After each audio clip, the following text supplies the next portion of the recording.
I remember that I started randomly placing some sculptures on the garden with Philly Socialists. I immediately knew that there was a connection with what I was doing. From there, it kind of like expand my vision of having larger pieces without any restriction. Out of the many sculptures representing gods at the garden or other places, for these massive elements that we're creating, we wanted to depict the god Huehueteotl. But we wanted to do Huehueteotl because he represents the creator. He represents the entity that creates everything around us and also provide us with the fire. So for us, it's kind of like the biggest entity.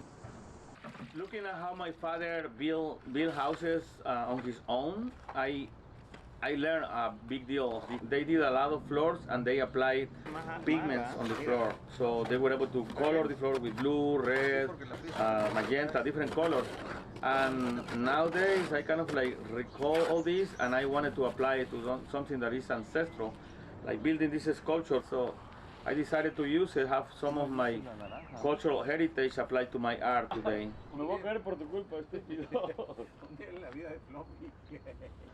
So everything I'm doing in this project is kind of like the accumulation of as many memories as I can grab.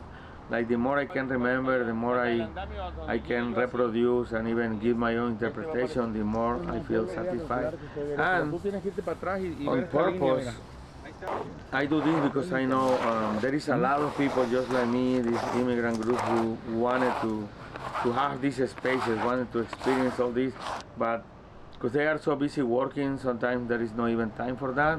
And I feel the need of creating a space that speaks specifically about the Mesoamerican world.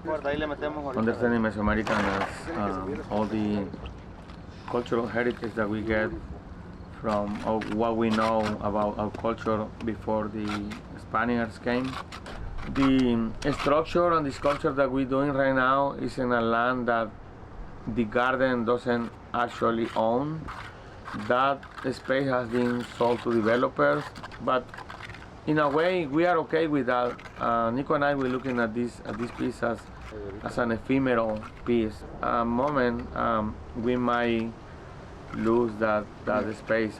Somebody might come and build. We're grateful that on this existential plan we can still do things on our own and just live our life.